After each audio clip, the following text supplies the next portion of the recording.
بسم اللہ الرحمن الرحیم مولا یا صلی وسلم دائماً ابدا علی حبیبک خیر الخلق کلہم۔ میرے دل میں بسی جب سے محبت غوث اعظم کی، میرے دل میں بسی جب سے محبت غوث اعظم کی، میں ہوں رحمت کے سائے میں بدولت غوث اعظم کی، بغیر ان کی عنایت کے ولایت مل نہیں سکتی، بغیر ان کی عنایت کے ولایت مل نہیں سکتی، تبھی تو ہر ولی کو ہے ضرورت غوث اعظم کی۔ ہماری فہم سے بالا ہے رتبہ شاہ میراں کا، ہماری فہم سے بالا ہے رتبہ شاہ میراں کا، خدا جانے نبی جانے حقیقت غوث اعظم کی۔ ربیع ثانی کی مناسبت سے حضور سید شیخ عبدالقادر جیلانی رضی اللہ تعالیٰ عنہ کے اس ماہ مبارک کی مناسبت سے یہ خصوصی پروگرام تعلیمات اولیاء اور آپ کا میزبان سرور حسین نقشبندی حاضر خدمت ہے۔ حضرت شیخ کے اقوال کی روشنی میں ہم مختلف موضوعات تصوف پر بات کر رہے ہیں، اور آج کا جو ہمارا موضوع ہے وہ بہت اہم ہے، وہ ہے رضا الہی۔ ہماری خوش بختی ہے ہمارے ساتھ جو مہمان تشریف فرما ہیں ان کے چہروں سے بھی آپ آشنا ہیں، اور ان سے مسلسل پورا سال ARYQ TV کے مختلف پروگراموں میں ہم سب استفادہ کرتے ہیں۔ جناب مفتی محمد طاہر تبسم قادری صاحب، السلام علیکم۔ وعلیکم السلام ورحمۃ اللہ۔ بہت شکریہ حضرت آپ کی تشریف آوری کا، اور حیات صحابہ آپ کا بہت خوبصورت پروگرام ہے۔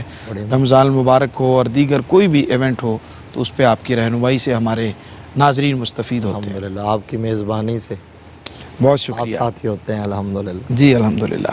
پیر عرفان الہی قادری صاحب آستانہ علیہ ساہو چک شریف سے آلکوٹ سے ہمارے مہمان ہیں۔ رمضان المبارک میں بھی ان سے ملاقات رہی، بہت خوبصورت گفتگو فرماتے رہے، اور آج بھی ہمارے ساتھ اس اہم موضوع پہ بات کرنے کے لیے تشریف فرما ہیں۔ خوش آمدید کہتے ہیں آپ کو۔ نوجوان ممتاز اور بہت ہی سریلے ثناخواں محمد شہزاد لیاقت قادری صاحب ہمارے ساتھ تشریف فرما ہیں، آپ کو بھی خوش آمدید کہتے ہیں، اور بسم اللہ کلام سے آغاز فرمائیے۔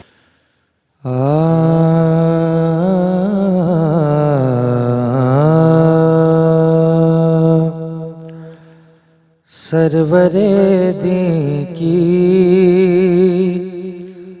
گدائی واہ واہ،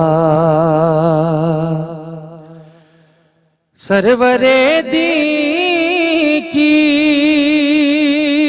گدائی واہ واہ، شہر طیبہ تک رسائی واہ واہ، شہر طیبہ تک رسائی واہ واہ، اللہ اللہ خوش نصیبی کا عروج،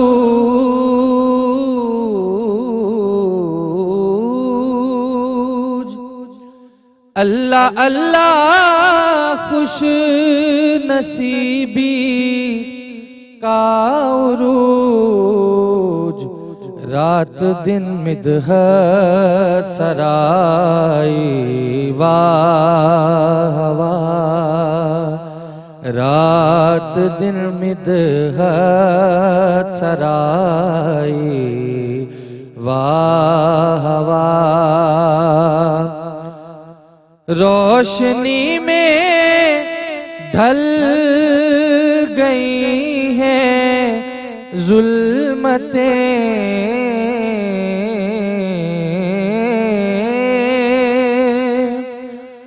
روشنی میں ڈھل گئی ہیں ظلمتیں، اے ظہور مصطفی واہ واہ، اے ظہور مصطفی واہ واہ، لپے آنا تھا درود پاک کا، لپے آنا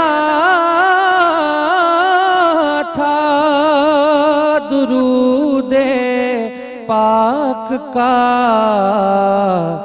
ہو گئی دل کی صفائی، واہ واہ۔ اور ترجمہ شہزاد اشکوں نے کیا، ترجمہ شہزاد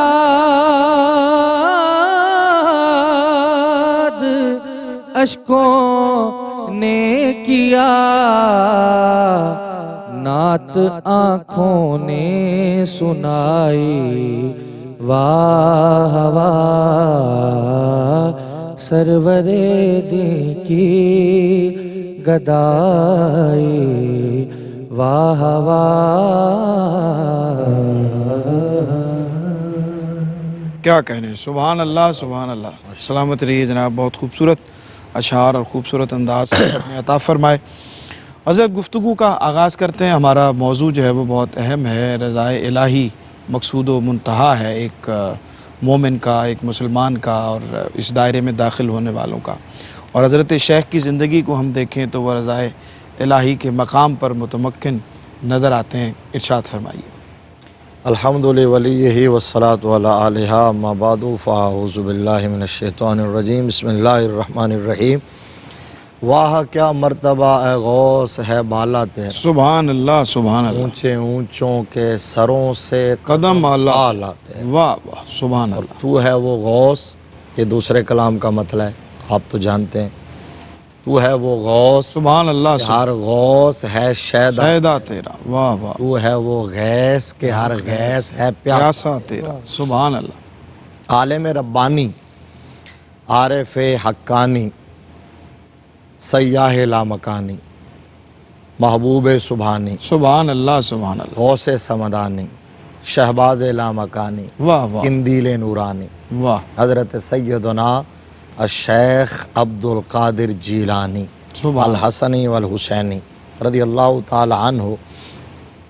آپ کی تعلیمات، آپ کی تصانیف الحمدللہ محفوظ ہیں، آج تک چھپ رہی ہیں، ملتی ہیں۔ آپ کے مکتوبات، آپ کے ارشادات، آپ کے مواعظ، ان کے اندر اگر مین ٹائٹل کوئی نکالے آپ کا اور جملہ جو صوفیاء کرام ہیں، اولیاء اللہ، تو وہ سب سے اوپر جو سر فہرست چیز آئے گی وہ اللہ کی رضا ہے۔ ٹھیک، بے شک۔ صوفیاء کا کمال یہ ہے سرور صاحب کہ یہ قول سے زیادہ عمل سے تبلیغ کرتے ہیں، قال سے زیادہ حال سے کرتے ہیں، ٹھیک، اور اس کو کہتے ہیں فرنٹ سے لیڈ کرنا، صحیح صحیح، یعنی جو بندہ کہے وہ کر کے دکھائے۔ بے شک۔ تو حضور غوث اعظم رضی اللہ تعالی عنہ کی زندگی کا ایک ایک لمحہ رضائے الہی کا پیکر ہے، صحیح، عملی مظاہرہ ہے۔ آپ کی پوری زندگی کو آپ بچپن سے لے کر لڑکپن، جوانی، اور پھر آپ تدریسی زندگی، پھر رشد و ہدایت کی زندگی، متجددین کے فتنے کی سرکوبی، وقت کے حکمرانوں کو راہ راست پہ لانا، دریائے دجلہ کے کنارے پتے کھانا، ان حالات میں بھی، یعنی جب فاقہ تھا تو آپ پتے کھا کے، درختوں کے پتے کھا کے گزارا کر رہے ہیں، لیکن سوال ہی پیدا نہیں ہو سکتا کہ کوئی شکوے کا کوئی لفظ آپ کی زبان پہ آ جائے۔ اللہ اللہ کی رضا پہ راضی ہیں، صابر اور شاکر ہیں۔ بلکہ میں یہ کہتا ہوں کہ حضور غوث اعظم رضی اللہ تعالی عنہ کو تو اللہ نے وہ مقام عطا فرمایا تھا کہ آپ صرف راضی برضا ہی نہیں، قرآن پاک میں دو لفظ استعمال ہوئے نا، راضیۃ مرضیہ۔ جی ہاں، تو راضی وہ ہوتا ہے کہ جو اللہ کی عطا پہ راضی ہو جائے، اور مرضی وہ ہوتا ہے کہ پھر خدا خود بندے سے پوچھے بتا تیری رضا۔ رضا کیا ہے، واہ واہ، تو وہ سبحان یہ حضور غوث اعظم رضی اللہ تعالی عنہ ساری زندگی اللہ کی رضا پہ راضی رہے، اس کے بتائے ہوئے راستے پر نہ صرف خود چلے بلکہ مخلوق خدا کو آپ کی ایک ایک نگاہ نے ہزاروں لوگوں کے دل بدل کے رکھ دیے ہیں، اور وہ اللہ کی رضا پہ راضی ہو گئے۔ اب اللہ کی رضا پہ راضی ہونے کا مطلب یہ ہے کہ بندہ اپنی خواہشات کو قربان کر دے، اور یہ اس بات کو جان لے، اس کا احساس، ادراک اور یقین اسے ہو جائے کہ جو میں چاہتا ہوں وہ نہیں ہوگا، جو میرا رب چاہے گا وہ ہوگا، اس کو کہتے ہیں رضا الہی۔ سبحان تو اللہ۔ اللہ کا ولی یہ جان لیتا ہے، یہ پہچان لیتا ہے، پھر وہ اپنی خواہش کو قربان کر دیتا ہے، ٹھیک، پھر وہ اپنی تمنائیں، اپنی آرزویں، ان کو اللہ کے اور اپنے مالک کی مرضی پہ چھوڑ دیتا ہے۔ زندگی اس کے احکام کے مطابق وہ اسی کو راضی کرنے میں لگا رہتا ہے۔ پھر وہ مردیہ کا مقام یوں ملتا ہے کہ کائنات اس کے اشارہ ابرو کے تابع ہو جائے۔ واہ واہ، سبحان پھر وہ اللہ، جو چاہتا ہے، پھر یہ مقام ملتا ہے کہ وہ قوم بِإِذْنِ اللہ کے بجائے قوم بِإِذْنِی کہتا ہے۔ اب لوگ اس بات کو سمجھتے نہیں کہ یہ کیا تقابل ہوا قوم بِإِذْنِ اللہ کا اور قوم بِإِذْنِی کا، کہ پیغمبر قوم بِإِذْنِ اللہ کہہ رہا ہے اور تم ادھر کہتے ہو غوث اعظم نے قوم بِإِذْنِی کہا تو مردہ زندہ ہو گیا۔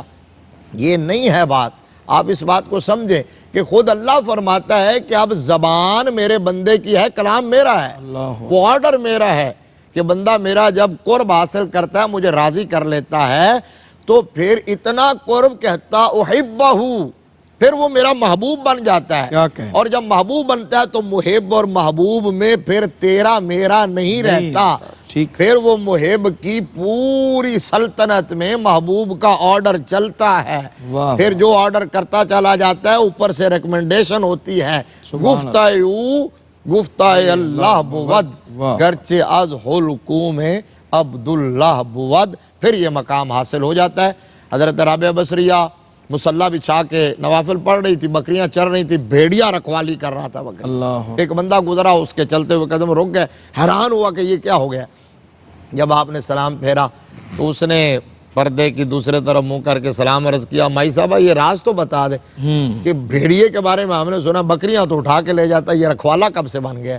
تو کہا راز تو بالکل سمپل ہے، جب آپ اپنے آپ کو اس کے سپرد کر دیتے ہیں اللہ اکبر، تو وہ اپنی پوری مخلوقات کو آپ کے اشارے ابرو کے تابع کر۔ کیا کہنے، سبحان اللہ، سبحان اللہ۔ رضا الہی آج ہمارا موضوع ہے، اور بہت ایک ٹیکنیکل سوال جو بریک پہ آنے کے بعد ہم اس پہ بات کریں گے کہ بندے کو یہ کیسے علم ہو سکتا ہے، وہ یہ کیسے جان سکتا ہے کہ میں جو طلب کر رہا ہوں اس میں اللہ کی رضا شامل ہے یا نہیں ہے۔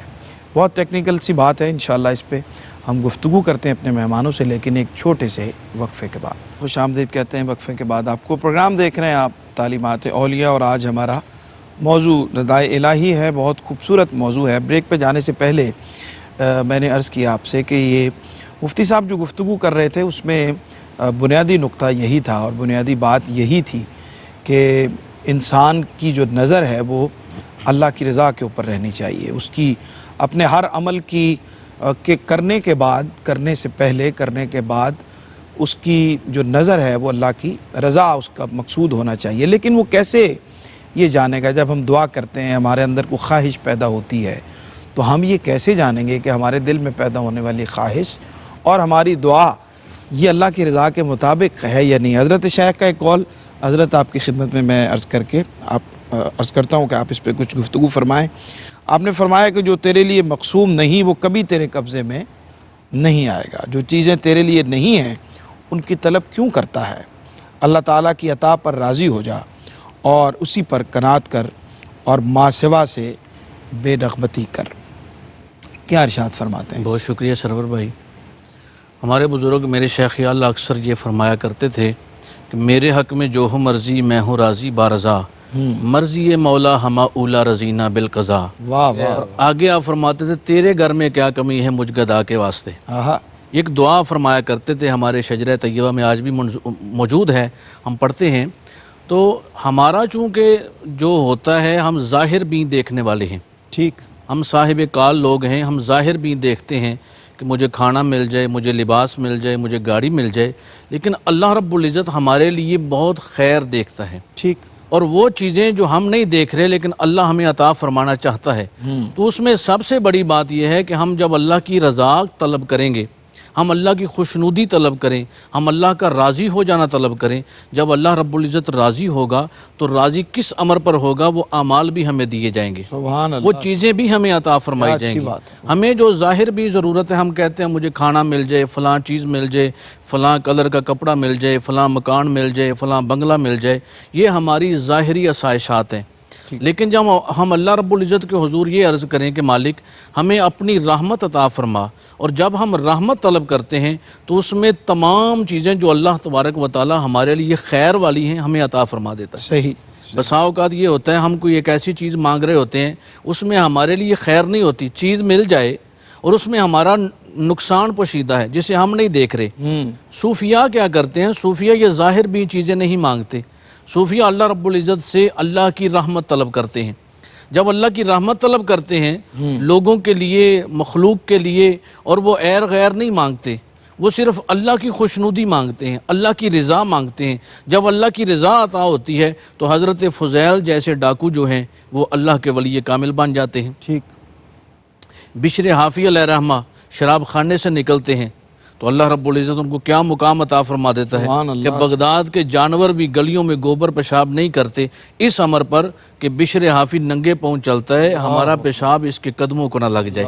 یہ اللہ رب العزت پھر اس کو ثمر بارگی عطا فرما دیتے ہیں، اور ثمر بارگی اس کو عطا ہوتی ہے جو اللہ کی رضا پہ رہتا ہے۔ سبحان اللہ۔ اور اگر وہ ظاہر بھی اپنی ذات کے لیے کچھ مانگتے تو شاید یہ مقام نہ ملتا، اور جب اللہ کی رضا مانگی، اللہ کی خوشنودی مانگی تو اللہ رب العزت نے مقامات سے نواز دیا۔ سبحان اللہ۔ اسی طرف حضور پیران پیر اشارہ فرماتے ہیں، آپ فرماتے ہیں کہ جب بھی اللہ سے مانگو، خیر مانگو، اللہ کی رحمت مانگو، اور اللہ رب العزت تمہیں ہر حال میں وہ چیزیں عطا فرمائے گا جو تمہارے لیے خیر والی ہوں گی۔ اور دوسری بات جس طرف آپ نے اشارہ فرمایا کہ جو تیرے مقدر میں نہیں ہے، جو تیرے نصیب میں نہیں ہے، تو اپنی دوڑ دھوپ سے اس کو حاصل نہیں کر سکتا۔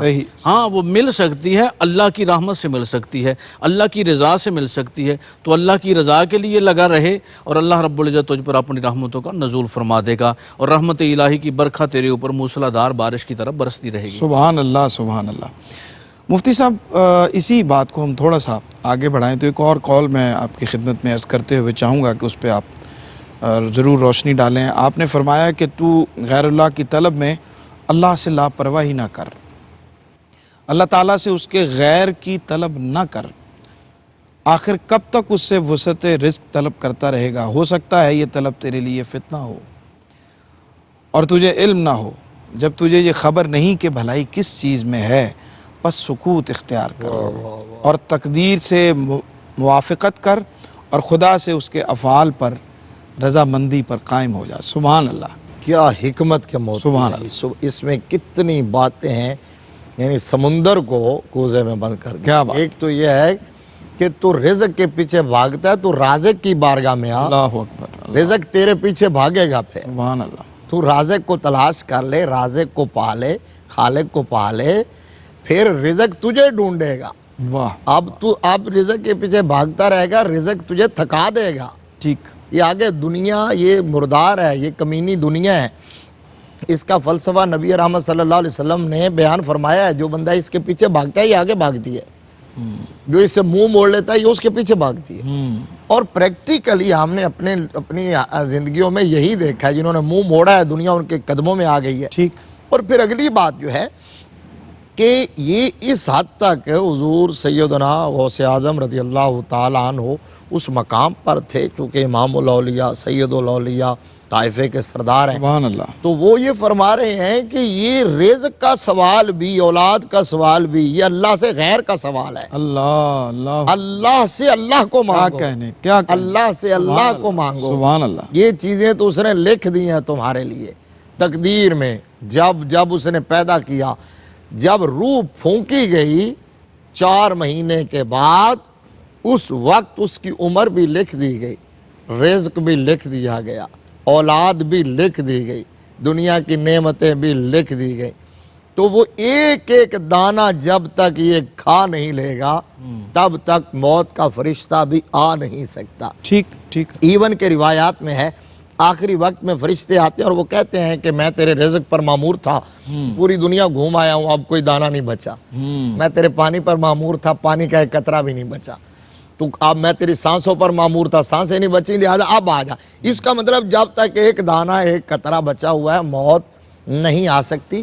تقدیر کا مسئلہ بڑا سینسٹیو ایشو ہے۔ اچھا، یہیں سے میں چاہ رہا تھا کہ سوال بھی پیدا ہوتا ہے کہ جب ہم یہ سوچ لیتے ہیں یا یہ سن لیتے ہیں یا یہ پڑھ لیتے ہیں کہ ہر چیز لکھی گئی ہے، رزق بھی لکھا گیا، عمر بھی لکھی گئی، جو کچھ کھانا پینا سب کچھ لکھا گیا، تو پھر اس میں دعا کہاں پہ رہ جاتی ہے؟ ایک تو بات یہ ہے کہ دعا کی برکات تو بہرحال ہیں کہ دعا جو ہے اس سے رزق میں اضافہ ہوتا ہے جب اللہ کی طرف رجوع کرتا ہے.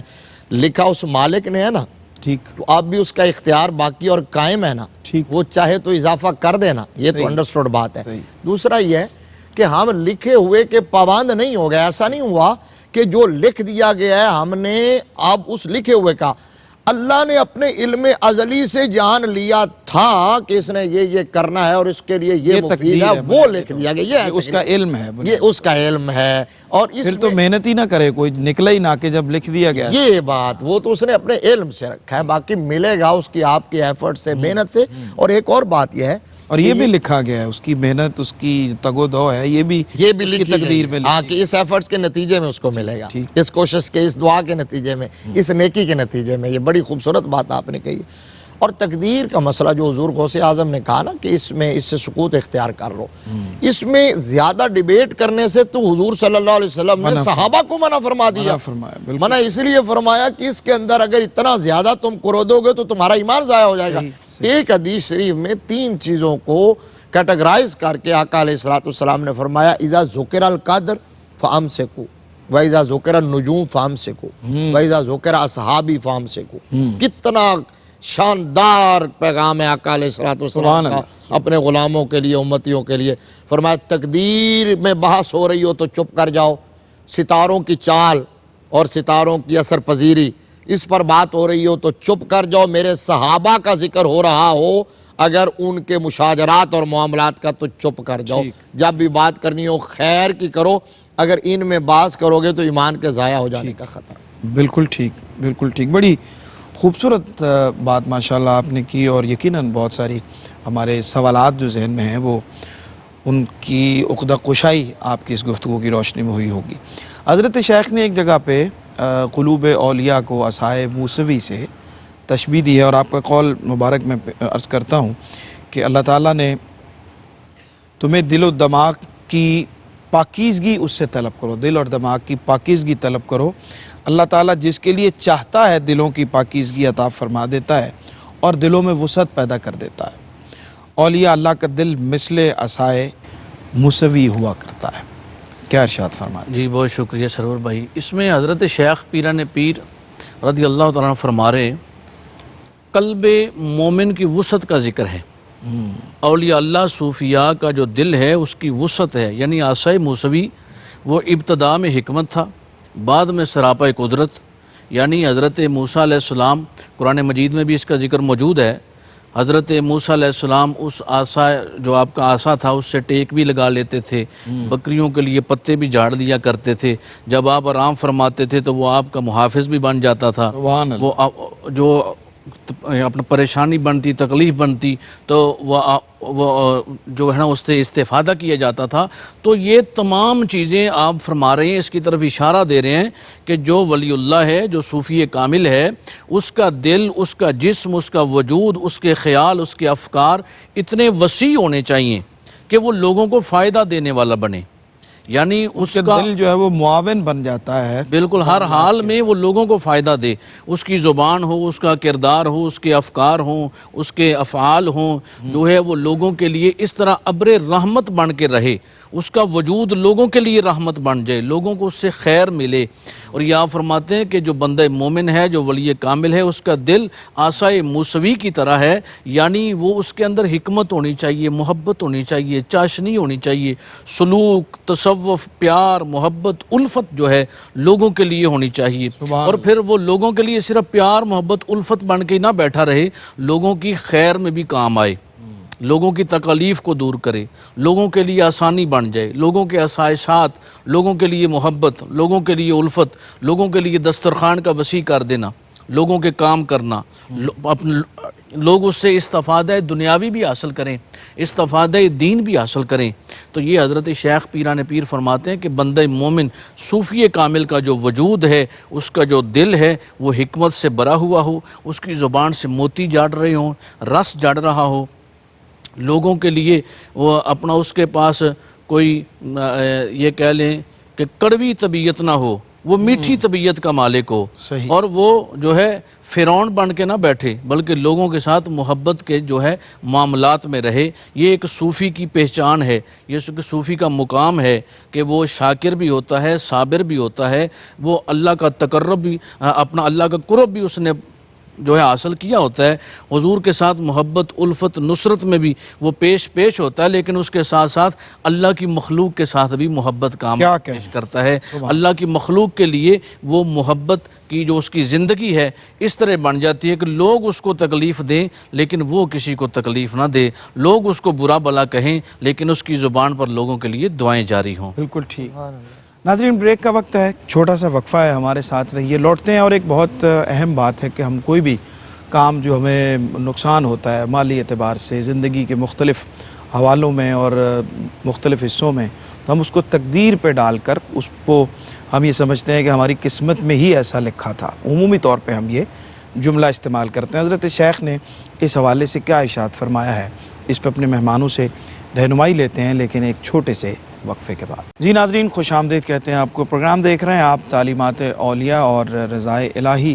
آج ہمارا موضوع ہے، اپنے مہمانوں سے ہم رہنمائی لے رہے ہیں حضرت شیخ کے اقوال کی روشنی میں۔ ایک بہت خوبصورت بات، بلکہ میں یہ سمجھوں گا کہ ہمارا ایک ذہنی اور نفسیاتی معاملہ ہے کہ جس کا ذکر میں نے بریک پہ جانے سے پہلے کیا، مفتی صاحب کی خدمت میں حاضر ہوتے ہیں۔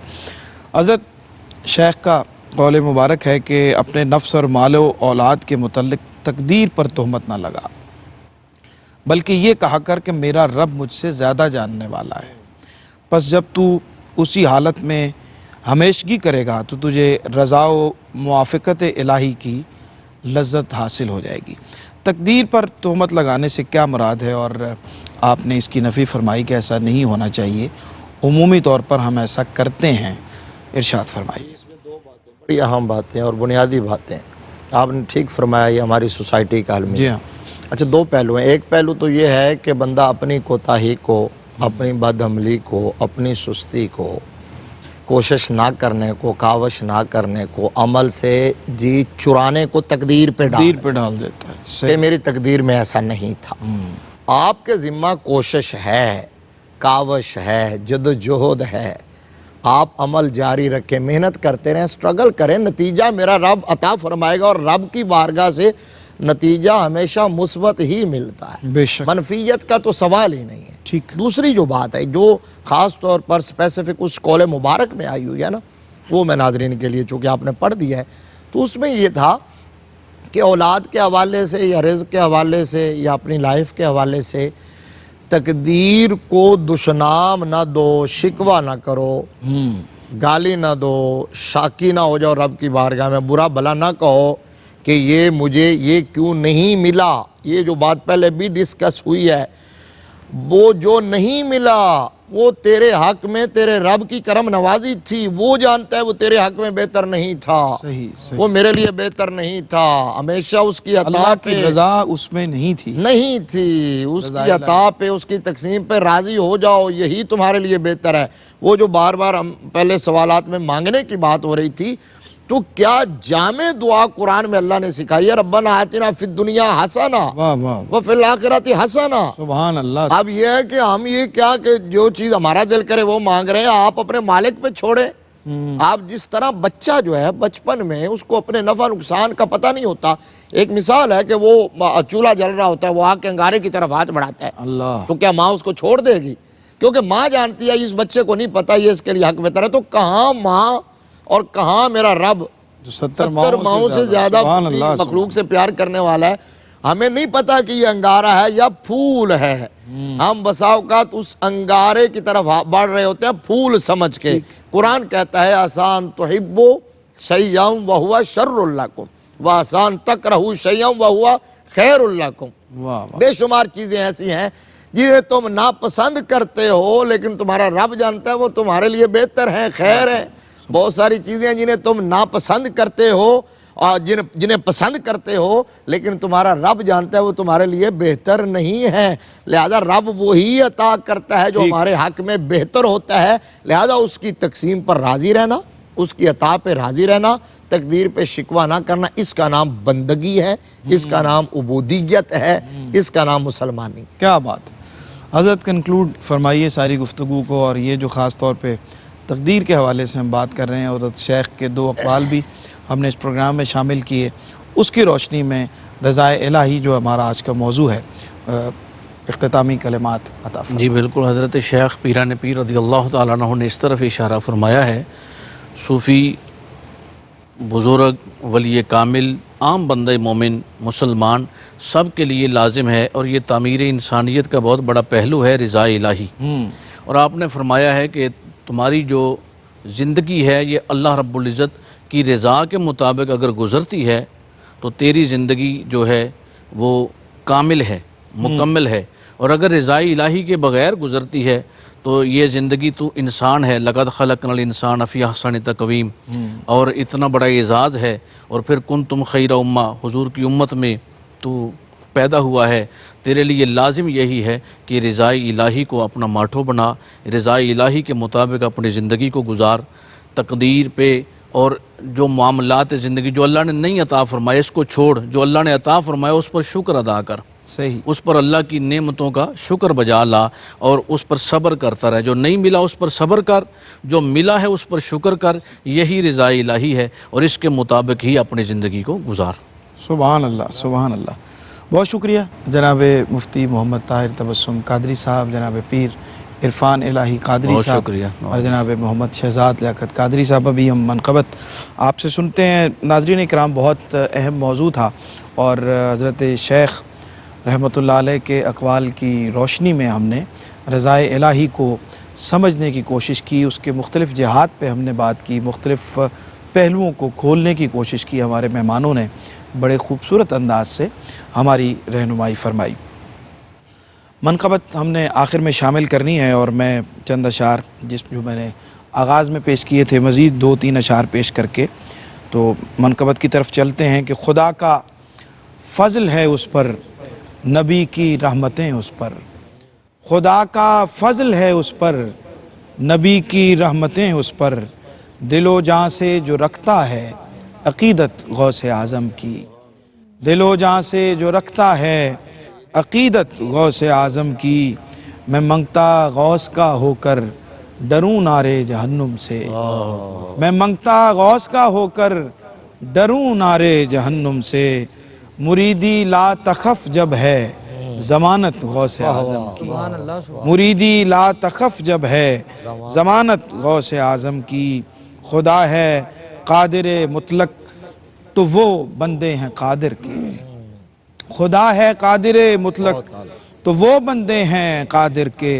کسے معلوم ہو سکتی ہے قدرت غوث اعظم کی، کسے معلوم ہو سکتی ہے قدرت غوث اعظم کی، تصور کر کے جب ان کا میں سرور بیٹھ جاتا ہوں، تصور کر کے جب ان کا میں سرور بیٹھ جاتا ہوں، میرے شعروں میں آ جاتی ہے برکت غوث اعظم کی، میرے شعروں میں آ جاتی ہے برکت غوث اعظم کی، میرے دل میں بسی جب سے محبت غوث اعظم کی، میں ہوں رحمت کے سائے میں بدولت غوث اعظم۔ بہت خوب، اجازت دیجیے، اللہ نے کے مان، بسم اللہ۔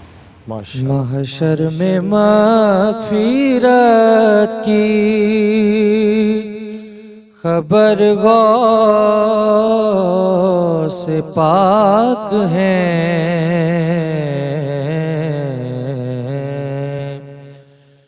محشر میں مغفرت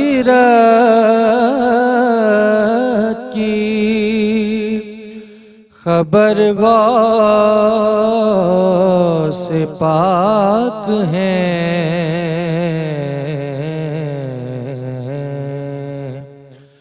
سب کچھ میرا ہے میرے،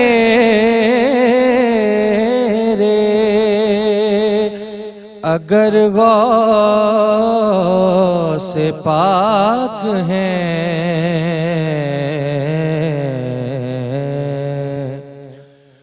خیر الورا کی آل ہے،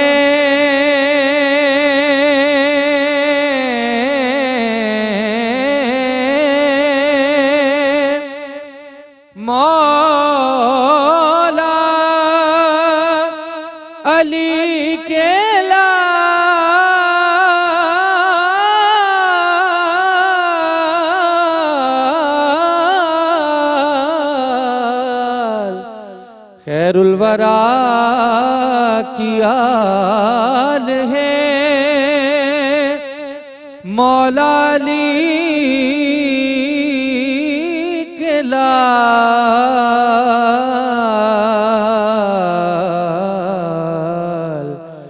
خیر النساء کے نور نظر غوث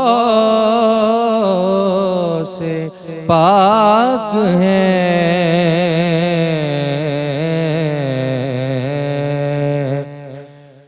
بغداد محترم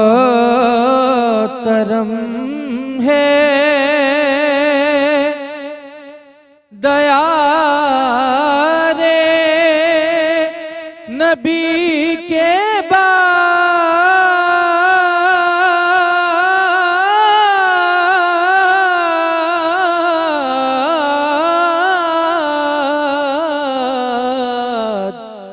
بغداد محترم ہے دیار نبی کے بعد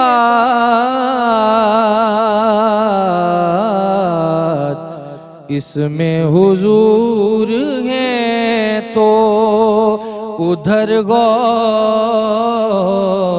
پاک ہیں کیا خوب ہے نصیر یہ مصرع امیر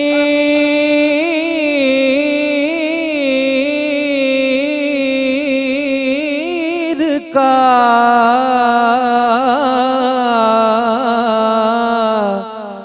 کیا خوب ہے نصیر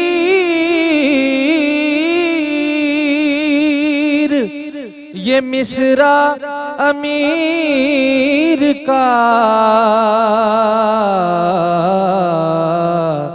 اللہ بھی ادھر ہے جدھر غوث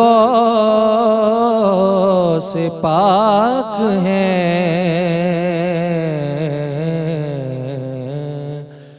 سب کچھ میرا ہے میرے سب کچھ میرا ہے میرے اگر غوث پاک ہیں